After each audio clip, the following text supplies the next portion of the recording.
sobre um assunto que é muito debatido e às vezes pouco entendido. E as pessoas às vezes elas levam não tão sério. E antes de entrarmos no assunto propriamente dito, quero fazer só para reflexão de vocês, e durante as respostas de Paulo César, vocês podem também encaixar isso que eu vou falar para vocês, e também dizer a vocês que vocês estão abertos para fazerem perguntas, para interagirem, né? Não só perguntas, mas dentro do assunto das respostas de Paulo César, vocês também interagirem e complementarem de alguma forma. Então, eu quero deixar para a reflexão de vocês qual é o maior problema do mundo hoje com relação à doença.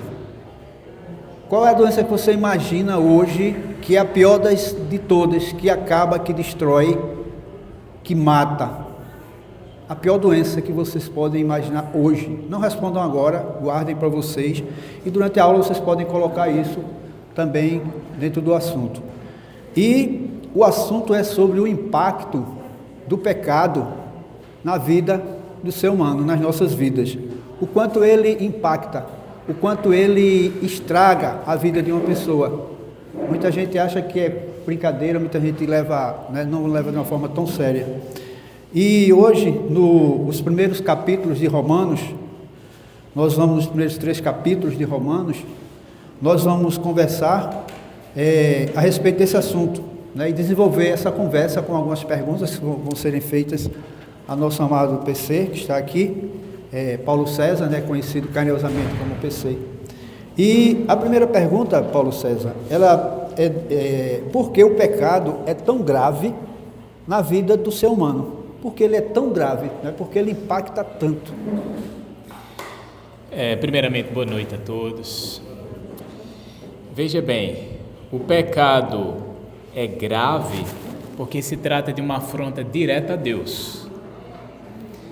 Muitas pessoas imaginam o pecado como a quebra de regras, como, por exemplo, uma infração de trânsito, certo? Como se Deus tivesse estabelecido várias regras, e aí quando descumprimos uma regra, nós pecamos contra aquele código de regras. Mas, na verdade, o nosso pecado não é um ato contra um código de regras, é uma afronta direta à santidade e à autoridade de Deus. O pecado pode ser definido como rebelião. O pecado é uma afronta, é quando você diz assim: você é Deus e eu sou sua criatura, mas eu me recuso a viver para você. Eu me recuso a me submeter a quem me criou. Então, o pecado é um ato de rebelião. O cristão imaturo, Jonatas, ele pensa em pecado numa escala de pecadinho e pecadão. Ele pensa, esses são pecados leves e esses aqui são pecados pesados. Então, os pecados pesados eu evito, mas os leves, todo mundo peca, então está tudo bem fazer. O cristão imaturo pensa dessa maneira. Mas o cristão que amadureceu, ele pensa em quem ele está afrontando. Ele não vai pensar em pecadinho ou pecadão, ou também numa escala de muitos ou poucos pecados. Ele vai pensar na pessoa que está sendo ofendida, na pessoa que está sendo afrontada. E quando nós pensamos em quem estamos afrontando, é onde a maturidade vem, é onde o temor de Deus começa a crescer. É onde nós começamos a encarar a nossa vida e esse assunto do pecado de um jeito diferente, porque não se trata de um descumprimento de regras, é uma afronta ao nosso Criador. É por isso que o pecado é tão grave e precisamos conversar mais sobre isso. Ok, e pegando como gancho, né, o que você falou, em pecadinho e pecadão, não é?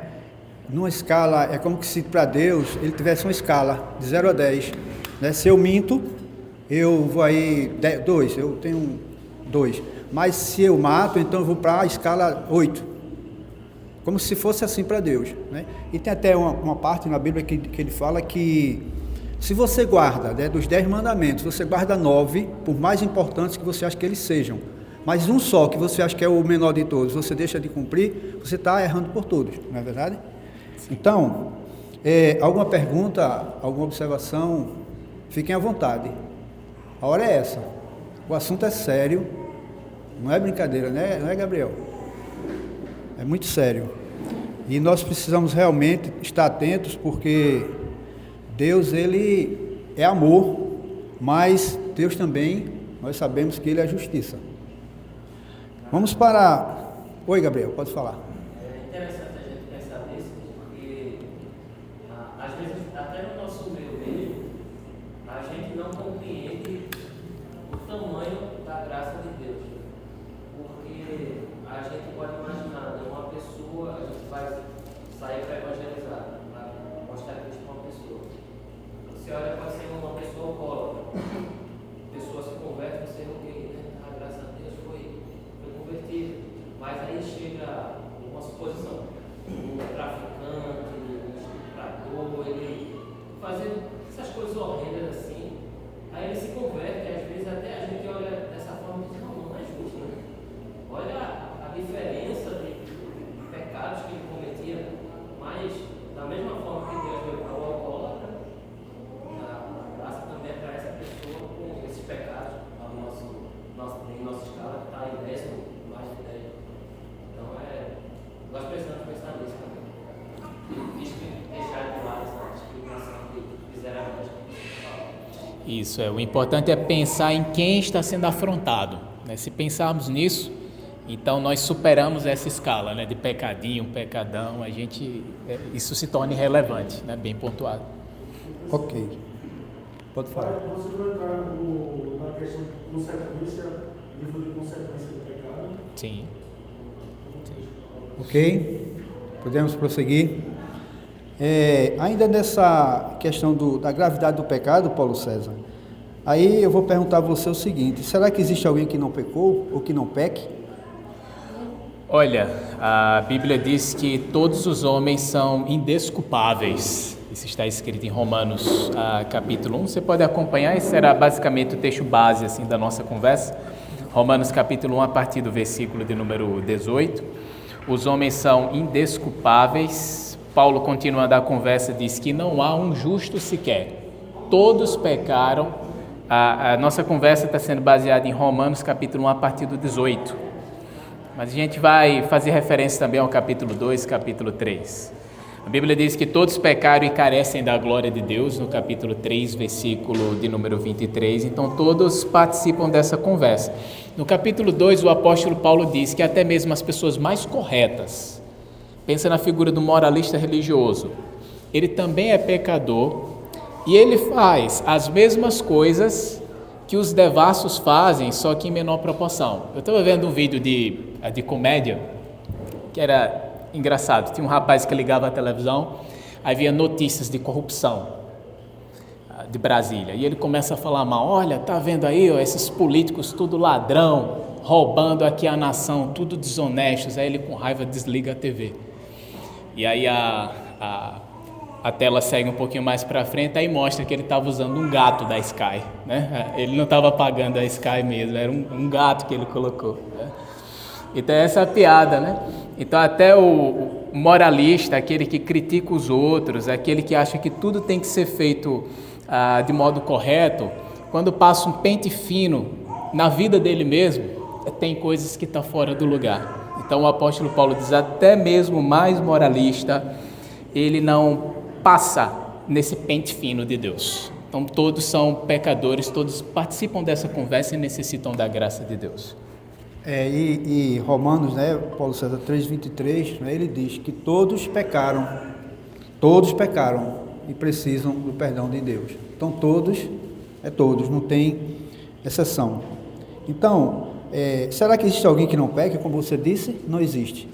Todos pecaram. Todos participam dessa conversa. Humano, todas as pessoas que têm, digamos que consciência dos seus atos, idade suficiente para isso, para tomar as rédeas da sua própria vida, sim, conscientemente estão pecando contra Deus.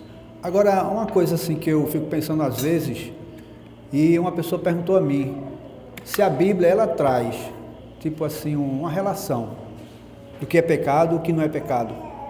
O que é pecado ou o que não é pecado? O que é pecado ou o que não é, porque se você for observar, a Bíblia não é taxativa, isso é pecado, isso não é. Então o que é que faz com que a gente entenda o que é pecado e o que não é, já que não tem algo específico na Bíblia dizendo isso não é pecado? Olha, na verdade nós temos o que é chamado de catálogo de pecados. Então nós temos até mesmo no capítulo 1 de Romanos, um desses catálogos, que se encontra aqui no capítulo 1, versículo 29 e 30 e 31. Então temos aqui um catálogo de pecados. No livro de Gálatas você encontra outro desse catálogo. No livro de Apocalipse também nós temos, em poucos versículos, um resumo de vários pecados que podem ser cometidos. Então, a partir dessas listas, nós podemos aprender sobre exemplos de coisas que Deus desaprova. E a nossa própria consciência, guiada pelo Espírito Santo de Deus, também vai indicando para nós o que é pecado. A própria igreja, no nosso relacionamento, no nosso testemunho, vai nos ajudando a perceber o que é pecado à luz da palavra de Deus, à medida que a gente vai crescendo e aprendendo. Ok. Alguma pergunta, alguma observação, algum comentário? Não? Tá complicado. Talvez o pai consiga, né? Então, vamos lá. Vamos para a terceira pergunta, Paulo César. O que é que o pecado faz conosco? Olha, eu gosto de usar o texto de Romanos 1 para mostrar o que o pecado faz conosco. Você pode acompanhar comigo esse texto de Romanos, que ele é bem esclarecedor. O versículo 18 e 19 e 20 fala que Deus se manifestou aos seres humanos por meio das coisas criadas. Então, por meio das coisas que Deus criou, Deus manifestou seus atributos eternos, sua divindade, que claramente podem ser reconhecidas, de modo que o homem é indesculpável. Todo homem, olhando para as coisas criadas, pode chegar à conclusão que existe um Criador e que tem uma vontade e que precisa ser respeitada e que as nossas vidas precisam ser vividas para Ele. Então essa conclusão está aqui. Mas quando o homem rejeita o conhecimento de Deus, preste atenção, versículo 21, quando o homem rejeita o conhecimento de Deus e decide viver em pecado, em oposição a Deus, olha só o que acontece, versículo 21. Porque, tendo desprezado o conhecimento de Deus, não o glorificaram como Deus, nem lhe deram graças. Pelo contrário, olha só, primeiro resultado destruidor que o pecado causa em nossa vida.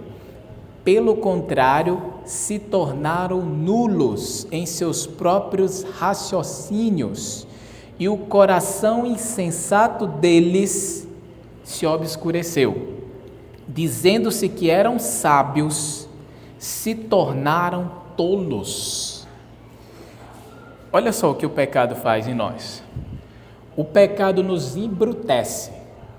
O pecado tira a nossa inteligência, a nossa capacidade de pensar, sentir e avaliar a nossa vida e a realidade de acordo com a verdade de Deus. O pecado tira essa habilidade nossa, essa capacidade, essa inteligência de exercer juízo sobre todas as coisas e tomar as melhores decisões de acordo com o padrão de Deus. O pecado nos emburrece, digamos assim.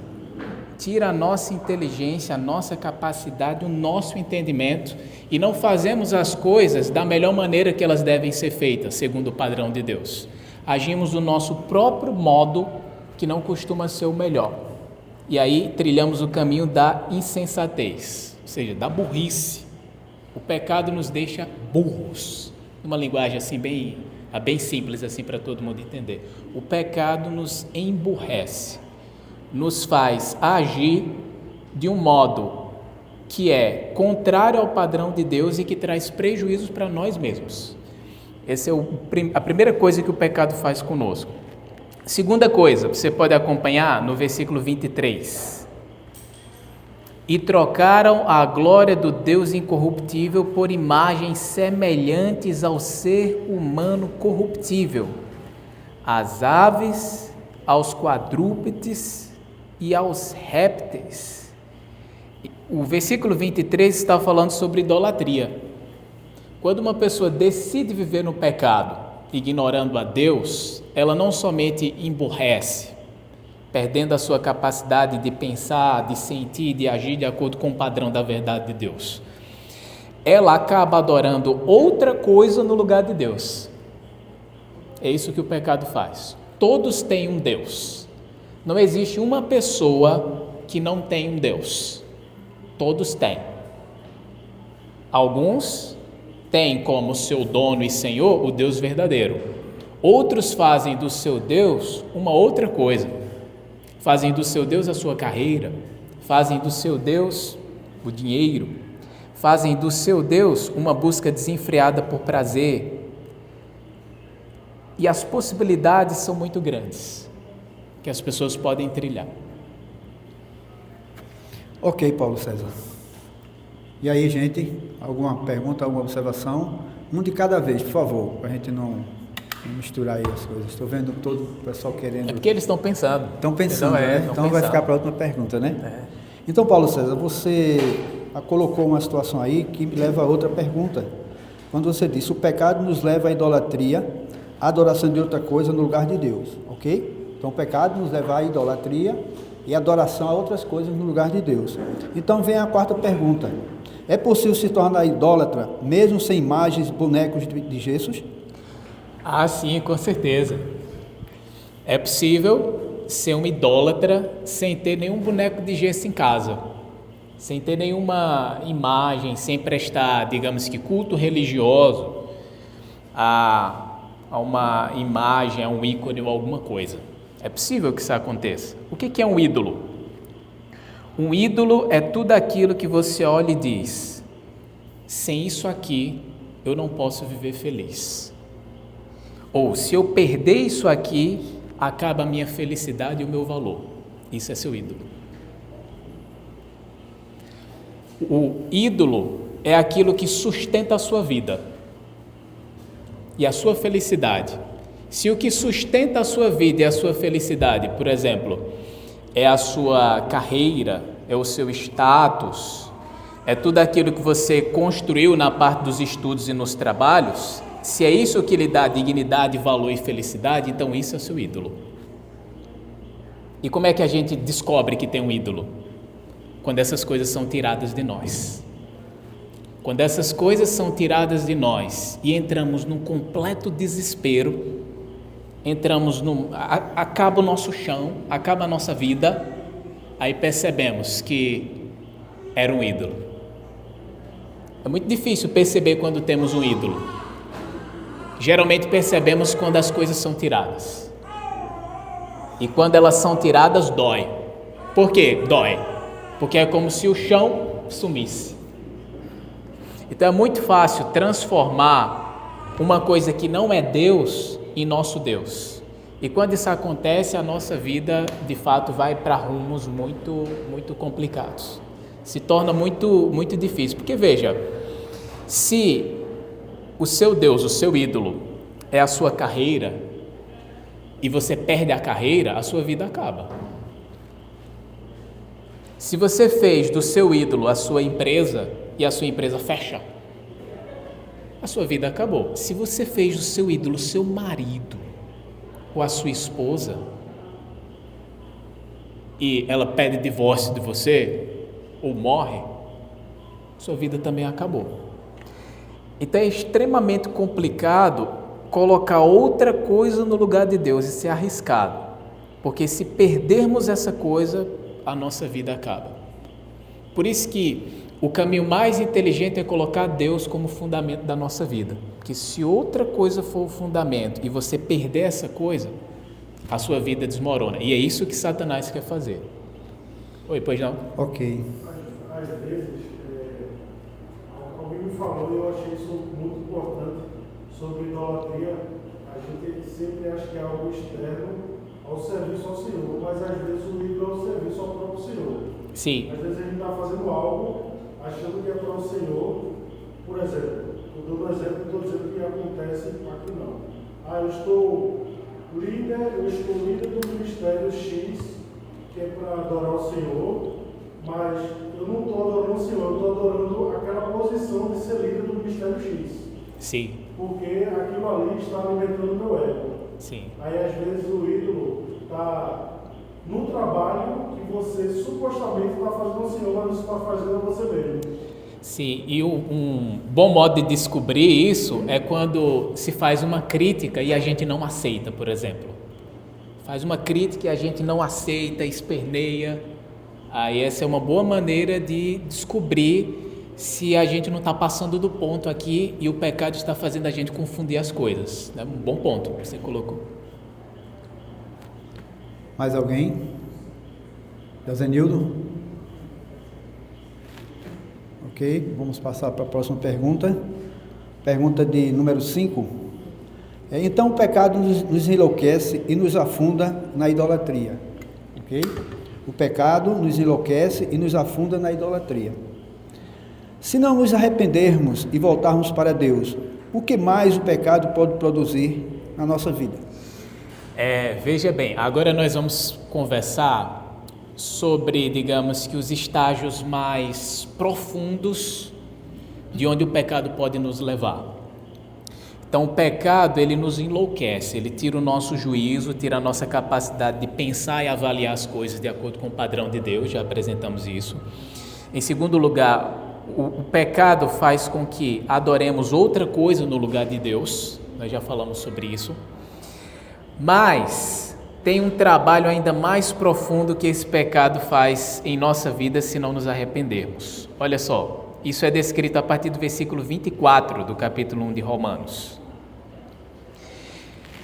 Você consegue perceber uma frase, digamos que marcante. Diz assim: por isso Deus os entregou à impureza. Agora versículo 26.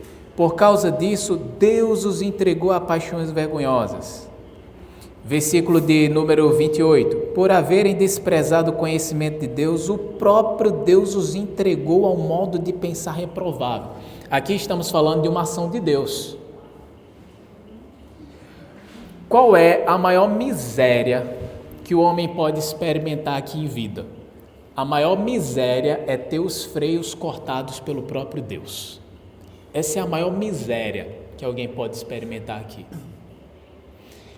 Como assim ter os freios cortados? É Deus dizendo o seguinte: veja, você quer viver no pecado, né? Quer viver na idolatria, quer viver sem mim, tem certeza? Está decidido? E dizemos sim. Aí Deus, ok. Aí Ele corta os freios para você avançar e para o pecado te destruir. Essa é a maior miséria, a maior desgraça que pode acontecer na vida do ser humano. É ter esses freios cortados pelo próprio Deus. Deus, Ele é a favor da nossa liberdade.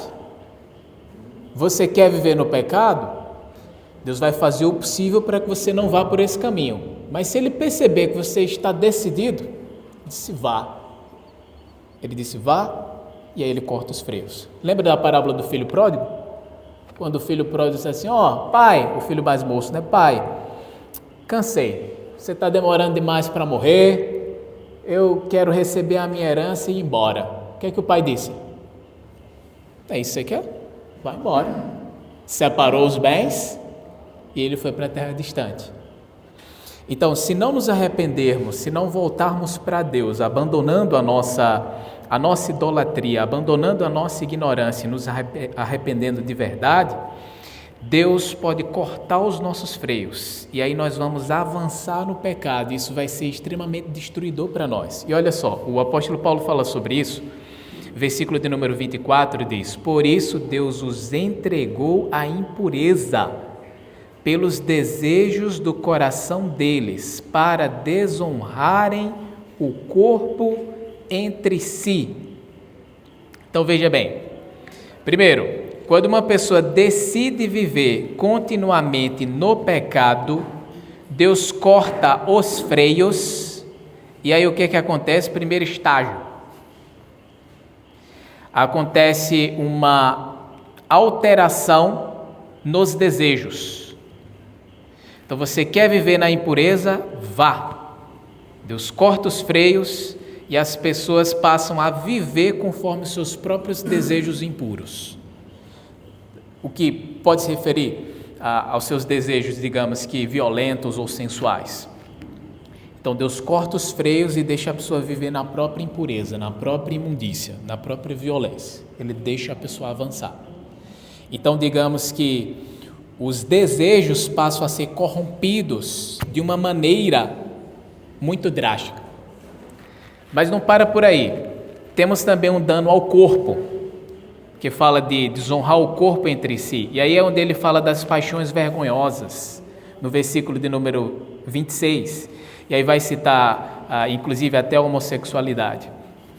Então veja, Deus, primeiro, corta os freios para que a pessoa vá na impureza, se meta nessa impureza. E aí depois, quando os desejos são completamente danificados, o corpo também passa a ser danificado. E aí ele cita paixões vergonhosas em que o corpo acaba sendo danificado também. Então temos não somente um dano aos desejos, à capacidade de sentir, temos também até mesmo um dano ao próprio corpo. E aqui o homossexualismo ele é citado como um pecado que traz dano ao próprio corpo. Mas também poderíamos mencionar aqui, por exemplo, o uso de drogas.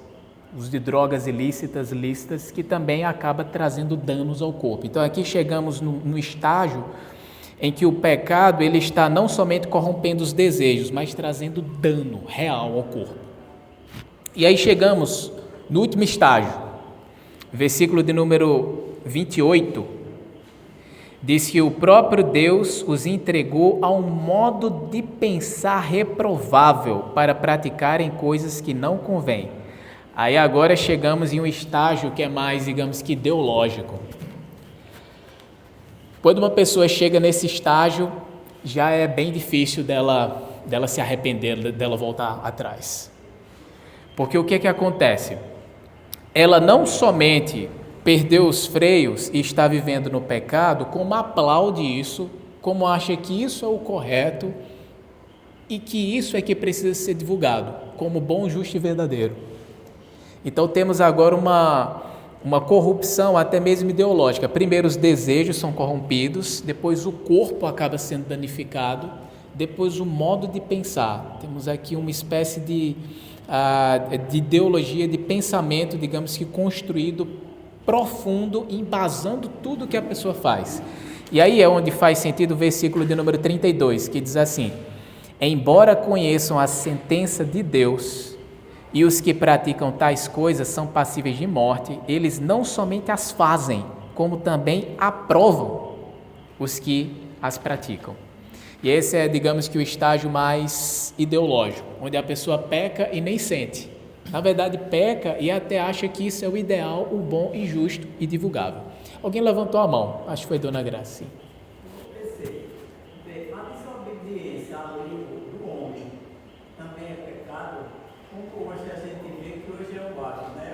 Muitas pessoas dirigindo com o celular, vendo o celular. Isso é uma desobediência ao homem, né? A lei do homem, né? Isso é errado e causa muito acidente, como a gente vê. Isso é um pecado também? Olha, quem trabalha com Uber, se não me engano, pode usar celular, não é isso? Porque depende do trabalho dele. Eu não sei, tem que dar uma olhada na lei de trânsito. Eu nem dirijo, né? Mas quem dirige aí é que pode tirar essa dúvida mais certinha, como é que fica essa questão, certo? Não é que, da lei eu quero saber sobre Deus. Se a gente desobedecer a lei do homem, porque tem a lei do homem, né? Ah, sim, agora entendi melhor. Sim. Diante de Deus, isso é um pecado. É uma afronta direta contra Deus. Porque como a gente Deus diz, né, que o pecado leva à morte. Eu tenho exemplo da minha família, assim, que eu tinha um cunhado que alguns daqui conhecem, que faleceu já há um bocado de tempo, e ele, num acidente, desobediência de lutar numa altura protegido com aquele cinto, né? Ele levou um choque e caiu, e dessa queda foi a óbito. Não no mesmo dia, né? Mas sofreu muito, isso é uma coisa que eu aprendi. Então, aí isso ficou em mim, né? E tem vezes que eu até comento com o Luiz, eu digo, a obediência também a lei do homem leva ao pecado, assim, né? Leva à morte, porque Deus diz, né? Que o pecado leva à morte. Aí isso eu tenho na minha mente. Eu queria, se você tiver Ah, sim. alguma Entendi. Em Romanos capítulo 13 é dito que as autoridades foram instituídas pelo próprio Deus para fazer com que o bem seja louvado e o mal punido. Então, por meio das autoridades que Deus instituiu, leis são instituídas, de modo que precisamos nos submeter a essas leis. E quando não nos submetemos a essas leis, não estamos nos submetendo ao próprio Deus. Ok, mais alguma pergunta, alguma observação? Oi, Alexandre, pode falar.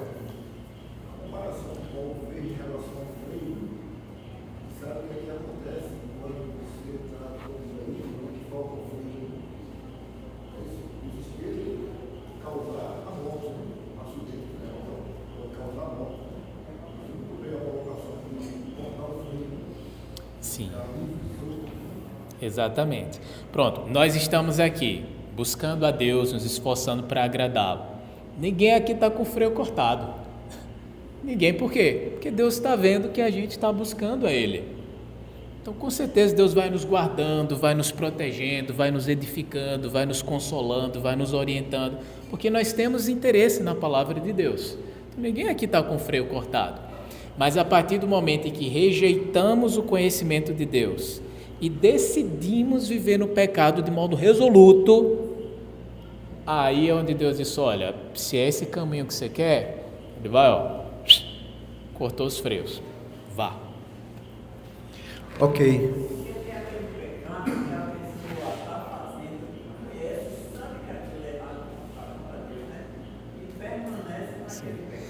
Então, mas daqui a pouco ela vai achar que é certo, entendeu? Quando chegar no estágio, digamos que mais perverso que o pecado pode chegar. Hoje acha que é errado mais fácil.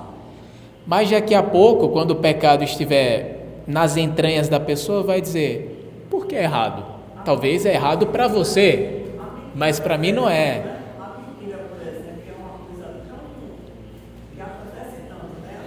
Isso, bom exemplo a mentira, mas daqui a pouco vai dizer, a verdade é subjetiva. A verdade é subjetiva.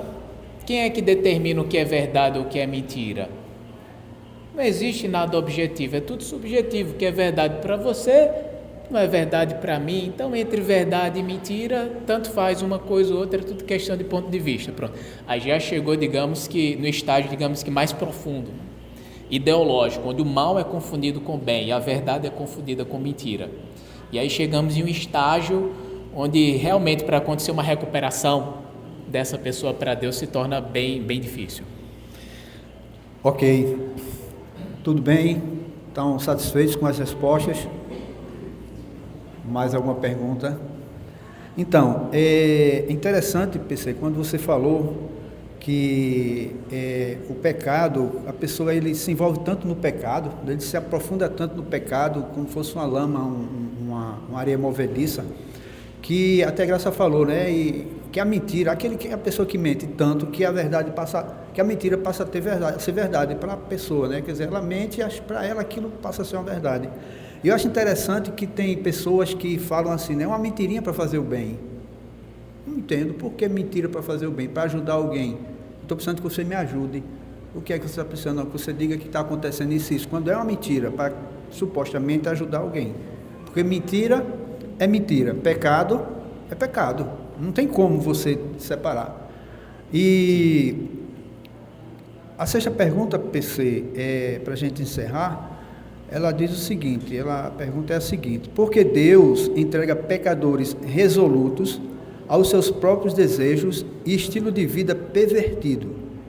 Ou seja, a pessoa tem, Deus entrega essas pessoas, pecadores resolutos, né, aos seus próprios desejos e ao estilo de vida pervertido. Quer dizer, Deus, como ele colocou, ele agora vai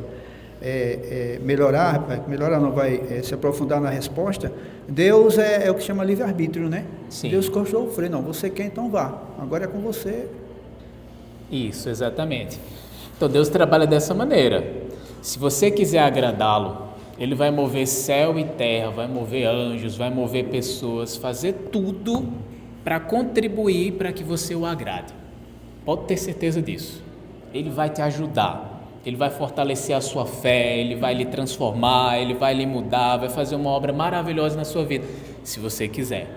Mas também, se você não quiser, Deus disse, siga o seu próprio caminho. E é assim que Ele vai trabalhando, respeitando a nossa vontade, a nossa liberdade. Deus não força ninguém.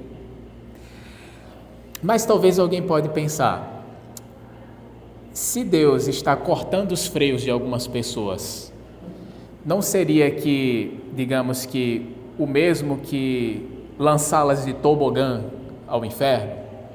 Olha, na verdade não.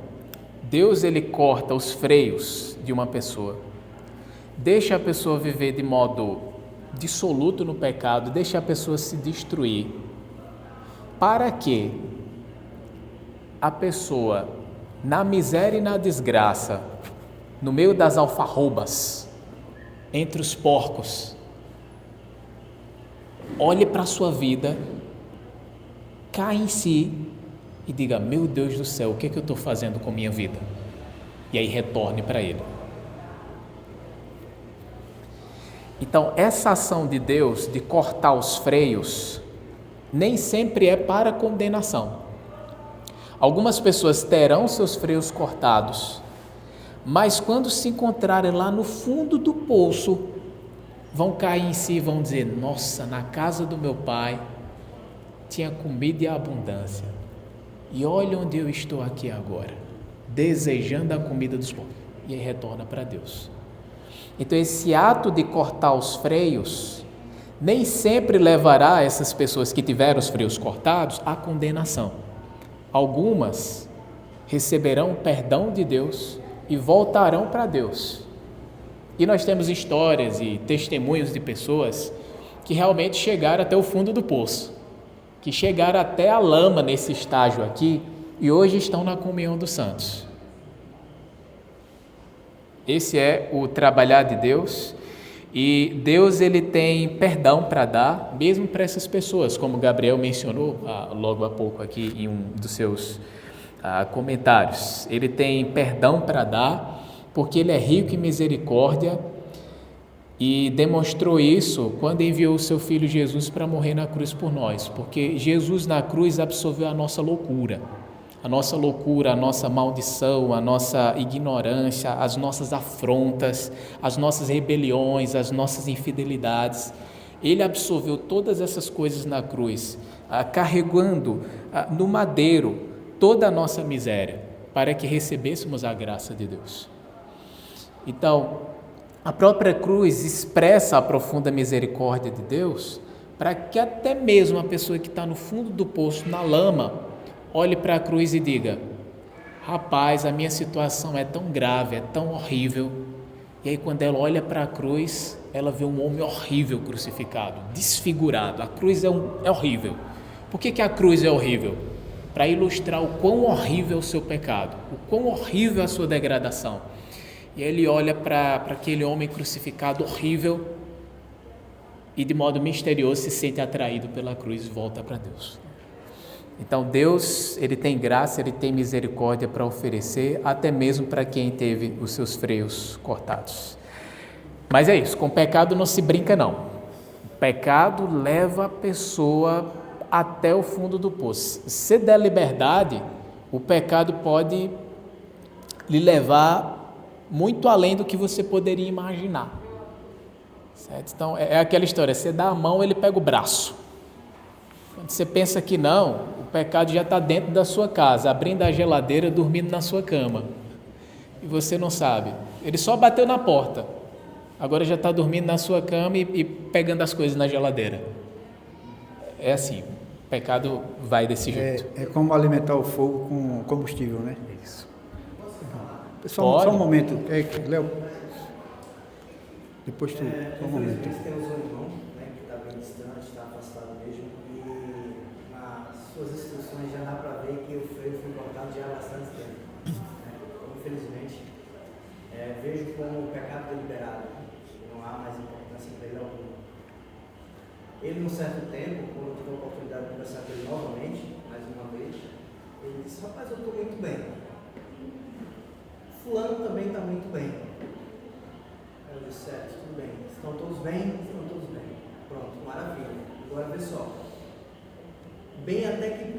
em que sentido você disse que está bem? Mas agora eu te pergunto para você mais específico. Espiritualmente, você está bem? Ele fez, estou. Eu fiz, estou. Estou sentindo problema nenhum, não estou vendo problema. Eu fiz, certo, agora veja só. O incrível é a mente, né? A mente, ela acredita em tudo aquilo que você persiste. Se você está pensando que essa parede um dia vai ser preta, só bota na sua cabeça que ela é preta, que um dia seu subconsciente vai trocar o branco pelo preto. Então, ele insistiu com essa coisa, está tudo bem, está tudo ok, está tudo natural. Rapaz, parece uma coisa, Léo, se liga. Parece incrível que eu vou lhe falar. Eu digo, diga, rapaz, depois que eu me afastei, eu digo, sim, olha o nível. Mas está indo tudo bem. Eu fiz, certo. Agora eu posso só te recordar de uma coisa? Ele o quê? Mas olha, quando você falou que quando deixou a Cristo, eu já fui logo a fundo porque tinha liberdade para isso, né? E ele tinha, acredito que ele tem maturidade para ouvir também. Porque nem toda repreensão tem meras palavras a serem utilizadas. Né? Em vez de você matar, você joga uma água para matar um pouquinho de sede. Mas no caso dele eu tinha essa liberdade. Eu fiz, ouvindo você falar, eu vejo Jesus aceitando o pedido de Satanás no alto pináculo. Então Satanás mostrou todo o poder que ele tinha. Então, se tudo está a mil maravilhas, você dizendo que saiu da conduta da vida cristã, então é uma prova de que Satanás tem poder e está esbanjando em coisas muito boas para psicologicamente você entender que não precisa de Cristo. Então, no meu ver, aí as palavras que vocês utilizaram aí, está na lama achando que é água, mas não é água, né? E ele diz, mas por que você fala isso? Porque eu disse, meu amigo, é melhor viver uma vida conturbada se for vendo dessa forma, para no final a gente alcançar aquilo que é digno que todos aqui se faz da esperança do dia. Sim, é a ideia de tornar nulos os raciocínios, né, que o texto fala aqui, é complicado. Ok, Adilson. Você fez uma pergunta no início, qual era a pior doença? Isso. Foi isso? Hoje no mundo, para todos, né? A pergunta foi aberta a todos, qual é a pior doença que você imagina hoje no mundo? A pior doença, a pior de todas as doenças. Se for fisicamente, Fisicamente. eu sei a pior doença, mas uma que assusta muito, nós sabemos que é o câncer. Exatamente. Mas espiritualmente é o pecado, porque tanto ele afeta a alma como o físico e também contamina. Se eu gosto de você e você faz algo, um pecado, e com aquilo eu vou sofrer, a igreja vai sofrer, sua família vai sofrer, então eu vejo que há uma contaminação muito grande. Com certeza, que o pecado traz. com Então, certeza. é muito triste. Porque E nós estamos livres, né? o câncer, ele não vai mexer com essa estrutura, digamos que, de inteligência até da pessoa. O câncer não vai anular os raciocínios, obscurecer o entendimento, jogar impureza nos desejos. O câncer não vai fazer isso, né? O pecado faz e também degrada o corpo. O pecado não só degrada o espírito, em estágio avançado também degrada o corpo, né? E nos leva à morte eterna. Então, com certeza é a pior doença, né? A pior doença. E a provocação foi justamente essa, né? Que não existe mal pior do que o pecado. Nem o câncer, o pior dos cânceres não é maior do que o pecado. E como Paulo César disse, ele não só mata o corpo, mas também mata a alma. Aí o câncer ele só mata o corpo, tá certo? Mas nós temos uma esperança, né? Nós sabemos e temos a certeza que Deus, lá em Apocalipse 3:20, falando para a igreja de Laodiceia, né? Ele diz, eis que estou à porta e bato. Se você abrir a porta e deixar eu entrar, então Deus está aí, como o PC disse, é exemplo do pai lá, né, o filho pródigo, ele está aberto para receber qualquer um. Desde que ele abomine, deixe o seu pecado, que o pecado ele cauteriza, como você disse, cauteriza a mente, ele chega a um ponto que você acha que não, está tudo bem e acabou. Então, pessoal, é isso. O PC tem mais alguma colocação? Sim, acho que todo mundo conseguiu compreender o quanto o pecado ele é danoso. E se nós estamos aqui, significa que nós estamos assumindo que somos doentes, que somos pecadores. Essa doença ela está em nós E nós estamos buscando ajuda e só Deus pode nos ajudar. É por isso que nós estamos aqui servindo a Deus em conjunto, um ajudando o outro, porque Deus em sua graça, Ele vai não somente perdoando os pecados, Ele vai tirando os pecados de nós. Quando nos entregamos a Cristo, Deus nos tira da lama, mas é na caminhada e no dia a dia que Ele vai tirando a lama de nós. Existe uma grande diferença entre Deus tirar você da lama e entre Deus tirar a lama de você. Ok? Se você já se entregou a Cristo, se arrependeu, foi batizado, ok, Cristo tirou você da lama. E agora estamos aqui. E Deus está trabalhando em nossa vida para tirar a lama de nós. Amém? Vamos fazer uma oração e vamos para o nosso intervalo. Grandioso Deus,